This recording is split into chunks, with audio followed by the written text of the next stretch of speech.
Hi everyone, it's Andrew from Remote Tribe here. I'm joined by Mo Aboshanab. He's an international lawyer, and we've got another episode for digital nomads and people who want to register companies whilst working remotely. This show is for remote workers and remote entrepreneurs and freelancers who want to start their own business. And we're here to answer some really, really interesting questions about tax and where to set up your company in a global context because we're becoming even more globalized now. So you want to do it right from the beginning. So I'd like to welcome our special guest, Mo. Who's an international tax lawyer, very accomplished international tax lawyer, and he's got experience with helping businesses and individuals navigating the complex world of global tax planning. We're going to be talking today about mastering a company registration and tax residency. I don't know if mastering is the right word, but anyway, it's a good start for anyone. And we're going to try and guide you on how to achieve optimal results whilst registering your company and also your tax residency. Because it's so complex, we're just going to scratch the surface, but we think we're going to give you some really good advice. So Mo, has a really good track record in advising startups and individuals, and he's got a really good understanding of the international tax regulation. So he's the right man to help you here. And we're gonna delve into key considerations about jurisdictions, taxes, and then we're also going to talk about.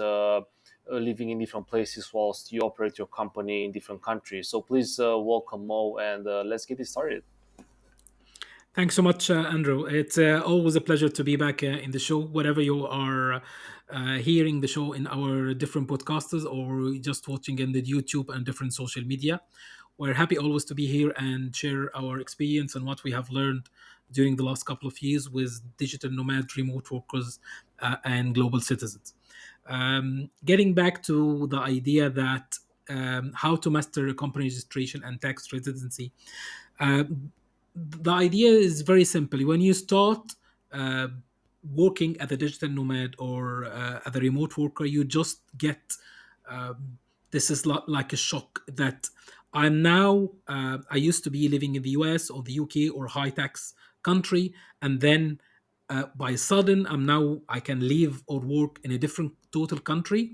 Why I still keep paying the same taxes, why I follow the same rules and regulation from my high tax country while I living in other country. That's when the revolution, especially after the pandemic or the lockdown, people start working from different locations. The idea that actually you have to keep paying taxes or paying whatever extra fees or extra rules you have to appoint by the country that you used to reside in is a very it was like people were not accepting it at the beginning, but now there are huge acceptance, and there's more digital nomads and more remote workers who are willing to pay. Some of them just pay zero taxes. I don't want to pay taxes at all. Why I pay tax to a country that I'm not getting any benefits Or about you're it? not living there, or you don't want to be related to it, for example. Yeah. Yes, there's A- many reasons. Yeah, there's many reasons. and If and you and, and Mo, just to add something to that. So I think the global landscape has become even a bit more complex because you've got digital nomad visas right now, and people are very confused about where to live, how to pay taxes, where to start up the company, and all the complications that can show up from there. And two, indeed, the market has opened up even more, so there are even more possibilities now, and even more combinations of registration of companies and tax. So, yeah. it's getting the market are it's we still in the early stages. I'm not saying that it will take at least a couple of years. You can say from 3 to 6 years until there is more solid understanding, because countries that used to be benefit from um, high taxes, now they are getting less and less from especially the digital nomads and remote workers. And countries that used to have, they are just hosting people who are actually living in the country but they are not contributing to the economy. They rent houses, they gather food, they whatever they do locally, but they are not contributing to the economy. And there's like a conflict between you can say we can say it, old economy and the remote economy. Remote economy is eating up everything, whatever we are. It's Yeah, like it, especially because we know now that in Western Europe, the States, Australia, the inflation is extremely high. So people are trying to run away with geo arbitrage, earning in pounds, dollars, or Australian dollars, and then living in, for example, places where I am in Vietnam, where you can eat with like $2 a meal, an excellent meal. So obviously that thing is happening, and people are smart enough to do that. definitely, yeah. There is more understanding that why I keep paying. I can get my income through US dollars, sterling, or euros, and I pay my local expenses, whatever it's lira, it's Thai baht, or whatever you can. I don't want to call it low currency, but I can say more affordable currency. Yeah, It's like, so it is some kind of awakening that people are understanding this type of geo arbitrage, and I personally know people who do that. They're paying low taxes in some jurisdictions, and then they live somewhere else because they can, and they have money left for investments and for enjoying life. yeah, definitely, yeah. That's Hmm. that's something, but it's when you try to do anything new, when you're trying to get out of the normal, it's a very mind stress process. You have to take it step by step. Don't just go extremely into the deep. Just try to understand, because it's a process. Once you understand the process, everything will be much more and, easier and on the and long also I term. think it's pretty good to clarify that things change as well with jurisdictions and taxes and law. So one good example is Paraguay, where now the permanent residency rules have changed, so these things kind of evolve. So you have to be up to date. Just make sure that you read the news and consult some lawyers about what's the current regulation of the country you want to register your company or your tax. So more, let's jump into the first subject we have, which is register a company offshore or in your home country. So when should people consider offshore? Is it complicated? And should you start by registering the company in your home country and then move that or close it down and then go offshore when where is low tax? Yeah, we need to start with defining the word offshore. I mean, when people hear the word offshore, it's come the idea that you have a stash of Panama Papers. Yeah. Yeah. yes, all the I can get as old as 007, where we have a couple of stash cash in the bag, and he traveling to exotic location, and he just go to the bank and put the money. And this is the idea of the offshore. Or for the other side is the extremely wealthy individuals or corrupt, you can say, Politicians. politicians, Yeah. yes, who just try to hide money outside their home country, and they put it in offshore jurisdictions beyond rules and regulation. The offshore is very simple.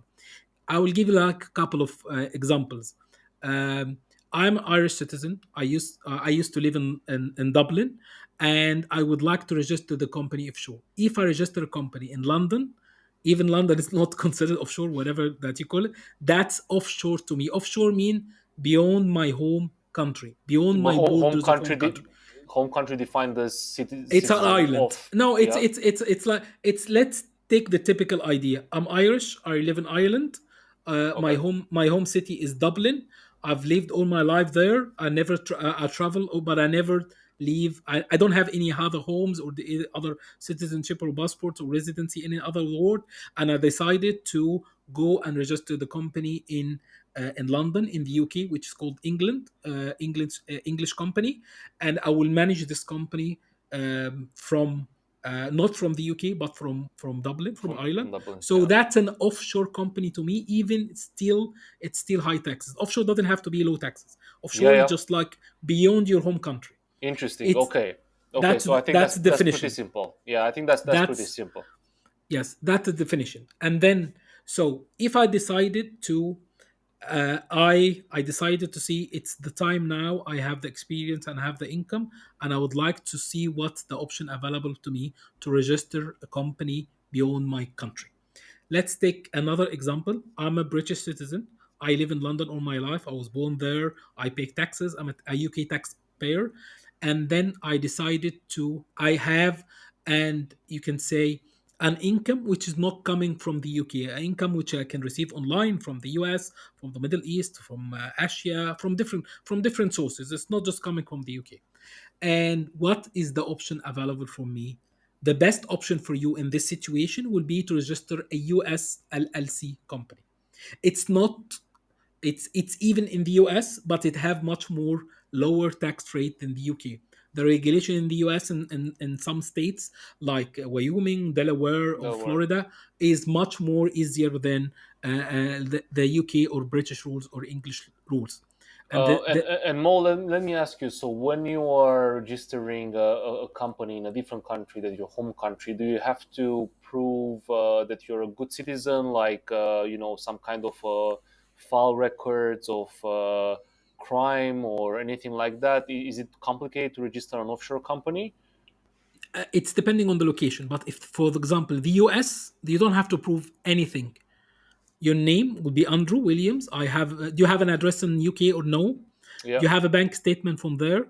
I mean, actually, registering the company itself, you just need a name, the fees, and a copy of your ID. That's it. that's it. That's it. It could Okay. be that's the minimum. But in some countries or some you can say locations or offshore, you have to provide everything about yourself, even the criminal record. So it's going from a very Okay. simple to a very complex. So people should definitely check before Yes. registering, and they will hit Yes. that wall at one point, even if they don't Yeah. check. But there are. It depends on the location again. Yeah, Yeah. And there are even differences. even when you register a company and the registration company doesn't ask you any questions, the bank might ask. Because it's Okay. steps. Once you register the company and then you get a tax ID from the company and then you open a bank account. Open a bank account, you can say 90% of the banks will ask for extra documents. Hmm. Why you would like to register a company in a different location where you are not living in the US or not US citizen? Why? They ask. It could be as simple as asking you just fill a form with a couple of questions, or it could be as complicated as you have to provide your bank statement for the last couple of years. So Yeah. you So see the so Mo, difference? if can give us yeah, can you give us a few examples of like low bureaucracy, easy to get in countries to open an offshore company, and some of the more complicated ones? The most easier two jurisdictions or two countries I always recommend is the US and the United Arab Emirates, whatever is Dubai, Abu Dhabi, or Hmm. it's that's the most simple. It's depending on what you are trying to do. If you are a non-US citizen, get a US LLC. It's easier, it's cheaper, it will make your life much more easy because it's 100% remote. Okay, you can open a bank account with it. You'll be able to process like Stripe or PayPal or a similar processing account. Link it to the company, and the tax implication of how much you pay to keep the company running is a very low compared to other places. And Okay. for people in the US who want to open, let's say, a subsidiary in Europe, like what country in Europe would you recommend? Is Estonia or? No, I don't recommend Estonia for many reasons. I mean, they are very easy to manage and operate, but actually, it's not. It's if you are operating an EU business in the European Union and you would like to Yeah, have a remote headquarter, Estonia is one of the, I don't say the best, one places to be considered, but it have a couple of issues. I can go through it in more details later, but I don't recommend it to be your best option to start with. If you're looking for low tax jurisdictions or location in Europe, go for Cyprus or Malta. That's the lowest. yeah. They have they are not the cheapest, but they have the structure so you can build the business where you will pay the less taxes. It's not a tax free. Okay. That makes sense. I mean, Europe is a high tax Yes. continent Yes. anyway, so it's Yes. quite hard to Yes. get away from Yes. there. Yes. Awesome, cool, Mo. So I think one last thing I want to ask you about this first point we have is for people who want to migrate their existing company. Let's say we've got freelancers in the UK or Germany. I've heard this question a lot of times, and they want to open an offshore company. Would you suggest them to open a company in parallel with the existing one that they have? So open one in the US, or I don't know, in Cyprus or in the UAE, or they should close down the first company, the original company they have, and then open the second one, which will become the new company.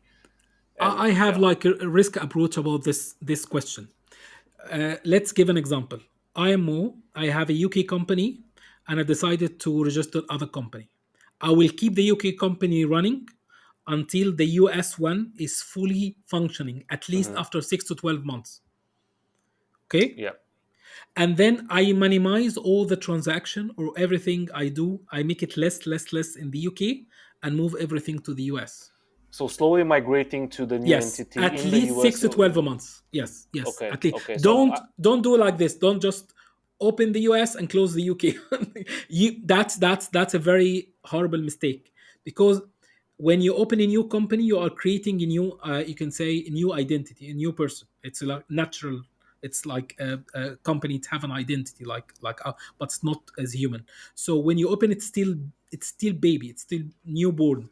So when you try to do anything with anyone, you still get used to the other documents and other bank statement from the old one. So keep them parallel until the US is running for at least 12 months, 6 months, depending on what your setup, and then move the structure, and then minimize as much as you can in the UK so you pay less taxes, and then keep everything in the US. okay, that makes sense, and I guess Okay. it's not going to raise red flags if you do it in steps, which is the whole point. Yes, yes, definitely. Yeah. Definitely. Okay, Mo, that was really good. Thanks a lot. So I hope we cleared a lot of questions. I'm really curious if we're going to have any follow up, so we can do other shows about some particular questions that our audience might have. Moving on to choosing the best location for your offshore and also how to plan. So it's actually opening up an offshore company is not that straightforward in the way that you just decide from one day to another to open it. You have to plan a bit, and in the context of your business, you want to understand what's the best option for you. So, how should people approach opening up the offshore and the mindset and the planning? Okay, I need to start with a couple of steps when you decided to choose a place. First, don't go to a country that you don't have someone on the ground. Don't just go. You need someone on the ground understanding the rules and regulation about this country that you will open a new company in, so can help you on the process itself. That's the first thing. Don't go to a country that have a language barrier, like in Germany, you can say in France. If you don't speak French or you don't speak German, all the documents and regulation in Germany and France is with their home country language. They don't understand. I mean, they everything that you received will be a non-English. So if you're an English speaker, try to go a country. It doesn't have to be the English is the first language, but understand at least they have the mentality and understanding that everything could be processed in English. I have you can experience myself. I opened like 8 years ago a company in Berlin. I go through all the process, but it was extremely pain because each task I need to do, I have to translate the document. Even communicating with my lawyers or accountants, even they speak English, but all the of the official communication have to be in German, which is and sometimes we're trying to use the automatic translation, it's getting out of control. But So that doesn't apply for the LLC in the US because the everything OSC is is in English. English. Is English. Yeah, no You can problem. say yes. That's one thing. Most of the offshore countries. I mean, if you go to let's say the United Arab Emirates, it's have an official language in Arabic, but 99% of things is done in English. They have all the contracts, all the rules and regulation. They have like the sheet, one in Arabic sheet and one in English sheet. So they Okay, adapting the English as the first language. that's Malta is great. the same thing. Everything is English. Even they have the Maltese language, but they don't. Cyprus have something, but they understand the English mentality. All the service providers they speak English. The other, Hong Kong, Singapore, Pretty clear. Mauritius, everything in English. Okay, Cayman Island for sure. It's an English language country, so they don't. But if you try to go to other country that doesn't have the English as a language, you need someone to help you with everything, or you understand the language, or know how to get over it. That's Yeah. that's the thing. That's why I don't advise to go Estonia. Estonia, these everything could look as English, but if you try to do anything with the government, they send you the Estonian government or the Russian language. They send two versions, Interesting. Russian and Estonian, which is If you have any something that you try, even the company notification dealing with the government, it will be with their own language. That's not something wrong, but it will be a hectic or more, you can say, more stress over you running a company remotely. Okay. And then Mo, can you give us a few examples of opening up an offshore company depending on the industry you have your business in? That does it matter? How does that work? It extremely matter because it's like, if you, I will give a couple of example. If you're trying to have, if you're trying to receive payment from the US and you would like to hook up with the payment processor system, go for the US LCC. But it doesn't matter to you, and you're receiving like an investment, and this investment would like to be tax free, and you have at least 100K, go for the Cayman Island. Cayman Island is a very small jurisdiction. It's zero tax free, but opening the company is, you can say, 10 times the price in the US. Running the company is not cheap because Yeah, they are the company, the country itself, or the rules and regulation is mainly suited for, you can say, it's not for small businesses or or at least medium sized medium. businesses So where yeah, you have a capital and you're investing like a startup and you have multiply locations, but they are very protective. The rules are very easy to understand. It's English language, but dealing with to getting the company off the ground and getting up and running, it's not easy. And they also have an option to have you get you residency with the company if you would like to get this option. It's more expensive, but you can get a resident and you leave that 100% tax free in the Cayman Islands. yeah. So that makes sense. So I guess for people who just have like a small turnover, Yeah. maybe you want to look for Cyprus or like an LLC in the US or something in the UAE. When you grow, after you start making good money, and your business mature, luckily you might want to move it to Cayman Islands or open a company there, assuming your turnover is quite high. Yes, definitely. And there's always there's a question is like, where is your customer base? If you're doing, you can say, more than 75% of your business with Asia, go for Hong Kong or Singapore. Okay, so that matters a lot. Also, what kind of That's matter. business and where you do it. Yeah, Yes. yeah. If you're doing business with the Middle East, Africa, go for Dubai or United Arab Emirates, or go for Mauritius. Okay. Okay, it's the location. It's like, if you go, if you the location is very important because it's if you are having a bank account in Asia and receiving money from the Asian customers, it's very easy. They ask a lot of less of questions. They understand the rules and regulation. But if you're having like a company, for example, in the US, and all the money is coming from Africa, the US will still ask the questions, why all your customers are coming payment done from Africa, and even you are not African, don't have an address in Africa, and your company is, and you are British and your company is residing in the US. That's it's Try to make it as simple to understand. That's the Yeah. location. The location is very important when you decide to plan for the short term or the long term. So from my understanding, we've got already two very interesting points. The first one is the turnover of your business, how big your business is. Is it a startup? Is it a you're a successful freelancer who's doing maybe 300K a year? Then we're talking about maybe Cayman Islands or something like that. So it doesn't matter what your turnover is per year. And two, where do you do your business? Do you have clients in Asia and you get paid in, I don't know, Hong Kong dollars or SGDs? Then maybe you want to register your company there, so you don't get any questions asked about your business from the tax office, right? Yes, Um, definitely. Yeah, yeah. what else, Mo? What else is there when it comes to choosing the location? Is it related somehow to where you want to live? Do you really have to be in that country or not? Uh, um, I mean, normally it's Sorry, like, I'll rephrase that. I'll just okay, rephrase that. So, yes. do you have to live in the country where you register your company offshore, or you can register it in another country and then live in a second one? The straight answer to this, no, you don't have to live in the country that you are residing in or registering the company in. But Okay. there's different. you can say different levels of living. If you, for example, in the United Arab Emirates, they give you the access to live in the country, so you will be considered tax residency in the United Arab Emirates once you have the company. It's a benefit. Once you have the company, you get the residence. That's it. In the That's US, a very no. good perk. Yes, in the Yeah. US, they doesn't give you this.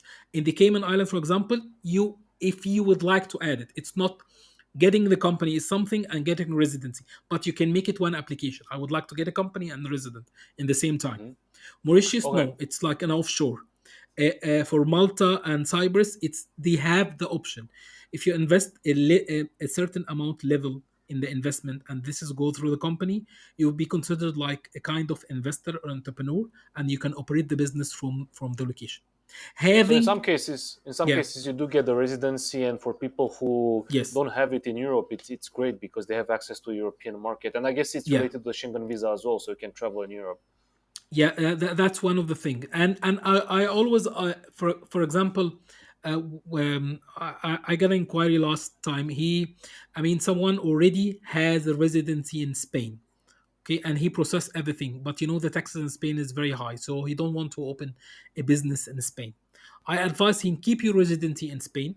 He's not Spanish, okay, and open another EU country, another EU company in another EU state, like in Portugal and in Cyprus and Malta, or even another country which is have a lower taxes compared with the Spain. So you don't have to have the same residency at your company. It's depending on what kind of setup that you would like to have for the short term and the long term. Yeah, that's definitely very interesting, and I think they're very good points. Probably people don't know about that, but there are different ways to do it, and I think we touched on a few really good points there. Thanks, Mo. I think we wanted also to talk about the opening up a company in multiple locations. So having companies in different countries under a holding, that's a bit more of a complex setup, but I think we should mention how that works and when you should do it and who can do it actually. It's having like a multiply companies in different locations. This is called like you have an holding company. For example, we get back to the same example we have used. You can have an holding company in the Cayman Island. If you try to search it, it's called Cayman Sandwich. It's a very tricky term, but it's called like this. When you create the main headquarter, or the main headquarter for your business will be in Cayman Island, and then you have an operating company in the US, and you have like another, you can say, another operating or another investment vehicle in a low jurisdiction like Brazil. Most of the Latin America startups, they have this idea Setup. of this Cayman sandwich. That's one of the Yeah. things.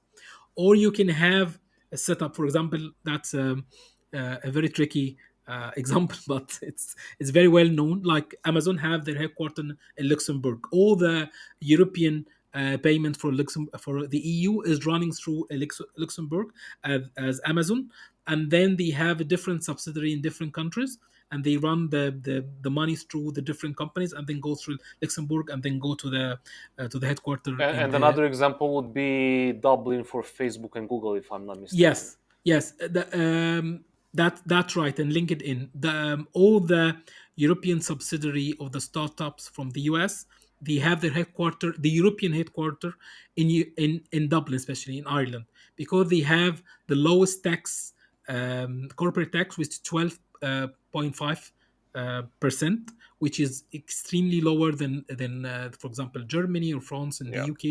And there's other thing. It's not just about how much tax they are paying. The government are incentivizing all the companies or tech companies to locate their headquarters in Dublin, and this has happened after. I mean, when you follow the money and politics and rules and regulation, they follow each other. When they have a problem in the politics, that's have a effect in the business and then the money. That's why there's many other companies don't try to get out of London, because the taxes are getting up when compared to other low jurisdictions like in Ireland or other places in the EU. Understood, understood. And more, okay, so going back to the basics, when does it make sense for a successful freelancer or like an entrepreneur that has a big turnover and he's very successful in his startup? When does it make sense for them to open a holding company? And does it even make sense to do that? One, and two, what are the benefits of having a holding company as a startup? If you are paying more than 100K, for example, sterling or US dollar as a tax, you can save this 100K and you restructure your business with having a holding company in a low tax country. But let me play devil's advocate here. Can't you Yeah. just do that if you're already in a low tax, low corporate tax environment like the U.S. or Cyprus? Like, why do you have to go You through a holding company to do A all holding that? company is not just about paying low tax. It's trying to protect investors. Hmm. I'm an investor and I would like to invest in a startup. And I don't know you. And I would like to protect my investment as much as I can. So I tell you, Andrew, please having a holding company where my investment will not go directly into your bank account. The investment will go into the holding company bank account in a protected place.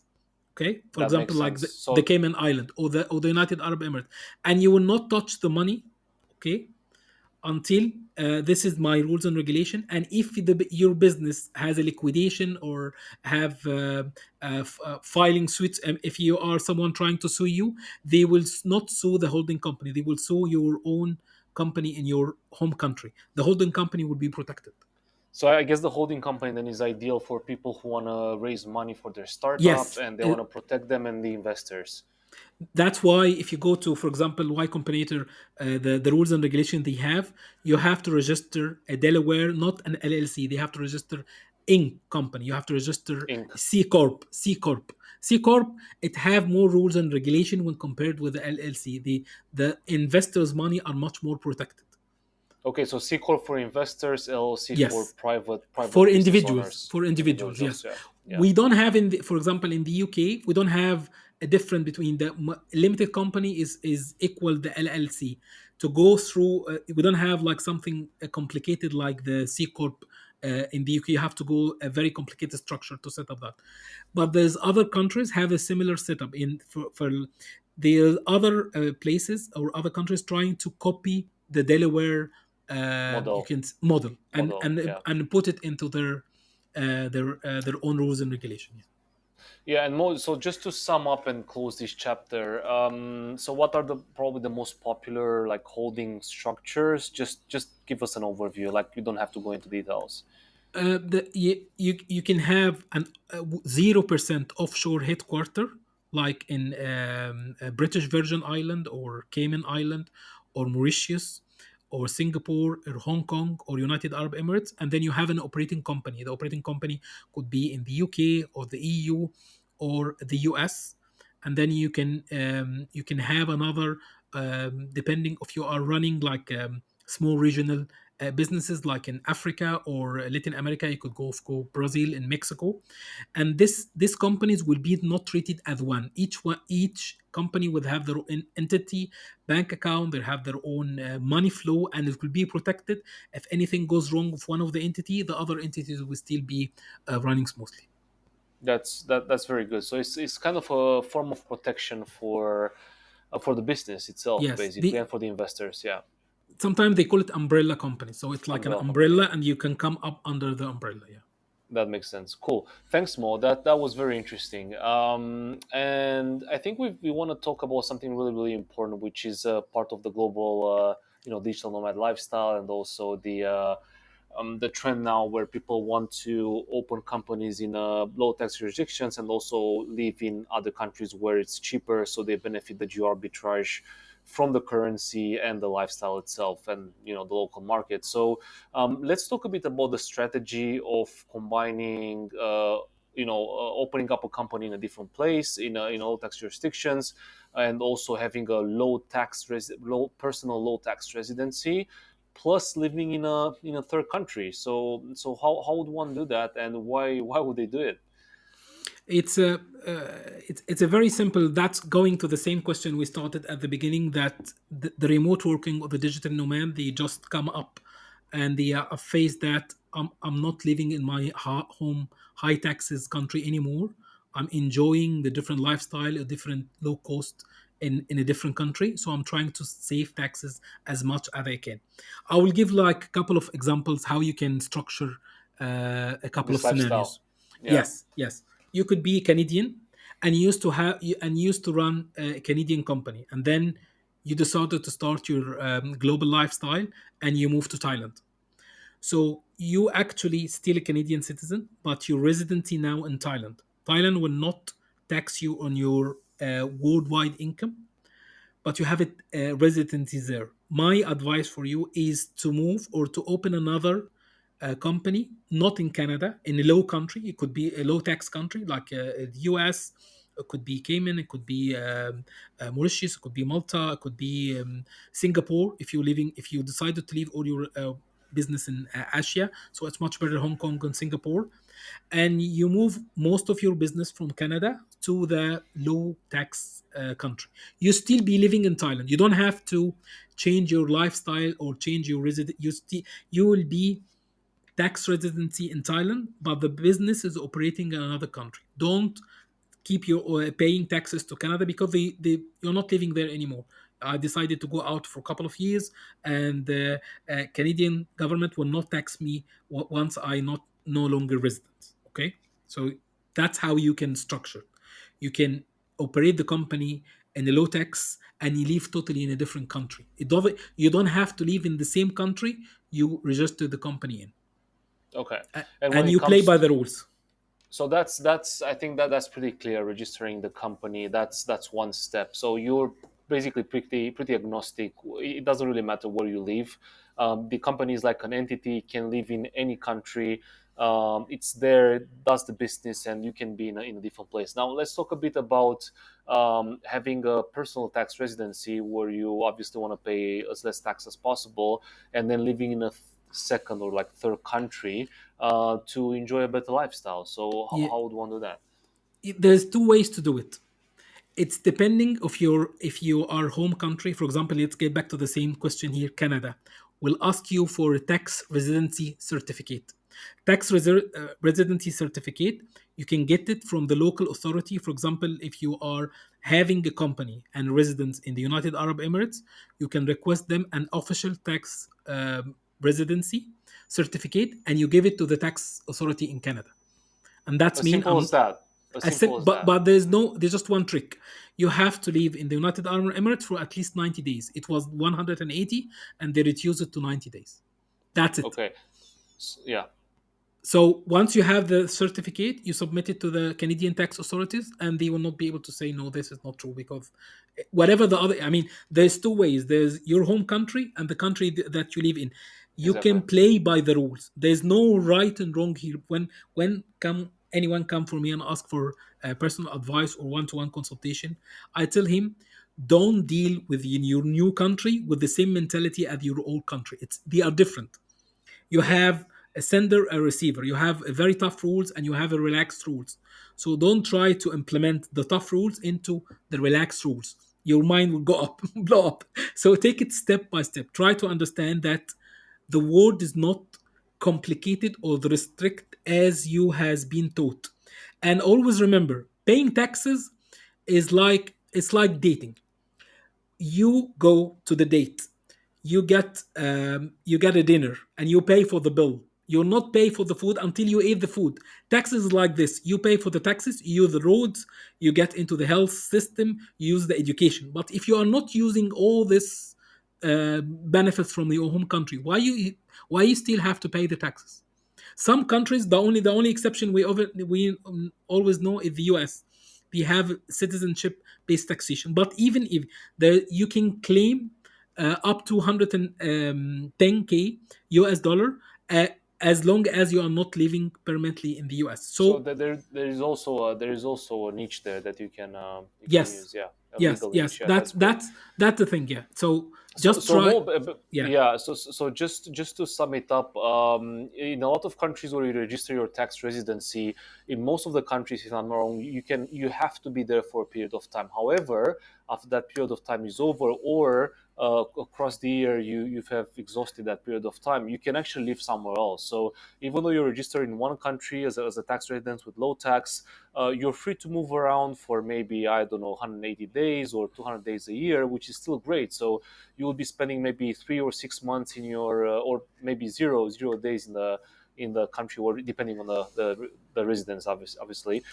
You can spend maybe that amount of time in your tax residency country, and then you're free to enjoy life in a third in a third country where you go as a tourist, I guess, or as a right as a visitor. Yes, there's you can I can put summarize it into three categories.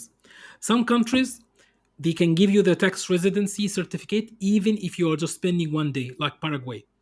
The government doesn't look to how many days you're spending. They will not check how many days you are in or out. You get the residency, you pay, you following the rules, you ask for the certificate, and that's it. You get it. And Okay, that's it. Then you can live you and can live leave. anywhere, You can and leave. you can live anywhere you want in the world. Yes, yes. That's the thing. Okay. The second stage of countries like the United Arab Emirates, they tell you you have to be live there at least 90 days. They have their immigration system in and out of the country is very restrictive. They will know the type your residence ID. They will know how many days you are in and out. And So that's 90 they days have the system per year per per year, per year. year, per So year. so you can leave 30 days, you can then leave the country, come back Yes, within yes, 60 days, spend another 15 days, and so forth, until you sum it up to 90, and then yes. you're free to go anywhere. That's it. My idea for people who would like to use the UE is just spend the winter there. Just spend, you can say December, November, December, and January. You can have the that's the best 3 months in terms of weather, and you can do a lot of things in the United Arab Emirates at this time. And then you can Not leave bad. or whatever that you do. And there's other countries which will count your days in and out by the book. It's like the UK, like Canada, like they have a very restrictive system. They will know how many days you are in or how many days they are out. If you're trying to argue with them and say you have to provide like a travel document, they have to, yeah, you will go into trouble. So that's a certain country you count days in and out, and some countries are very flexible, and some countries they don't bother how many days actually in and out. So you need to know which country is that you are dealing with, and some rules are keep changing between. For example, here the UAE, it was 180 days and now is 90 days. It could go up down as 30 days. It's mean more business for them. Yeah, So yeah. that's the thing. They're trying to attract more people to set up their residency there, so they Definitely. leave more money in the country and probably Yeah. invest more. Yeah. Yeah, yeah. It's a benefit. Great, great. A lot of good tips in the show again. So thanks a lot, Mo. Anything else you want to mention about this? Like maybe like an overview, or like a final word for the audience on optimizing this combination of tax residencies and offshore companies. When you're trying to do anything that we have talked about, don't get your advice from someone else who have done it. It's like I have my friend or my family who have done this, and I'll try to follow exactly the same thing he have done. Each individual or each case is totally different. Try to gather as much as information. Try to go to the expat groups on the Facebook and different social media. Try to understand, to learn about the country that you would like to open a business in or get an information in. Try to just imagine yourself living there, and once you have the mindset of this country, you'll be able to get understand other information. But don't follow an amateur advice. Amateur advice is not always. Try to get help. Try to see the some of the picture, but try to get use professionals will save you time and money, and will give you long term plan, not just Uh, getting things up and running. and also something else that I want to add, and I think it's pretty clear from our previous shows, is that one, you don't want to cut all the ties suddenly with your current tax residency country, and two, don't rush it. It's a process. Yes, definitely. Yeah, yeah, totally agree. Mhm. Yeah. Cool, Mo. It was great having you again. Until next time, stay safe and safe travels. Take Yeah, care. it's a pleasure. Always stay global, my friends. Bye bye.